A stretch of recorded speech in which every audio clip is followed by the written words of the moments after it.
This is Lenny Farlee, Purdue University Extension Forester. Now let's ID that tree. In this edition of ID That Tree, we're going to introduce you to a tree that's not native to Indiana, and it is in fact highly invasive, and that is Tree of Heaven. Tree of Heaven is also called stinking sumac or stink tree because of the foul odor of almost every part of the plant. In fact, if you break a twig or bruise a leaf or even cut the bark, you'll notice a strong odor very resembling of rotten peanut butter. Tree of Heaven can be invasive because it produces large amounts of seed, as you can see, on female trees.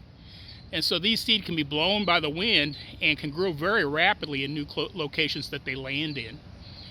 Tree of Heaven also has a tendency to produce suckers off the root system.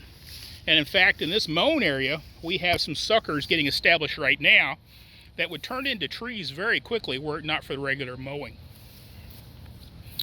Tree of Heaven has very large, alternately arranged, compound leaves, somewhat resembling sumac or black walnut, but oftentimes with many more leaflets and much longer.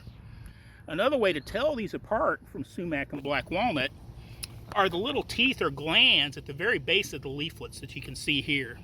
Black walnut and sumac lack these. They either have teeth all along the leaflets or no teeth at all. The stems on Tree of Heaven are very stout, reflecting the fast growth in a large stem to support that large compound leaf. And the pith is a medium tan to almost a salmon color in some cases, and very large. The bark on Tree of Heaven tends to be a medium to dark gray with white wormy marks.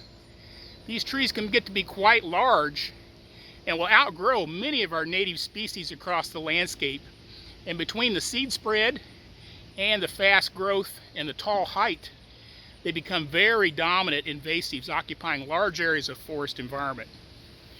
So Tree of Heaven is a great concern to us as an invasive species competing with our native plant species, but it's also the host to another invasive insect, and that is spotted lanternfly, recently found in southeast Indiana.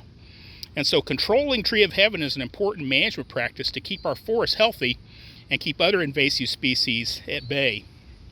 If you want to find out more about Tree of Heaven, you can visit the Purdue Report Invasives website, a variety of other invasive species websites, and also a webinar on identification and control of Tree of Heaven on the EAB University website.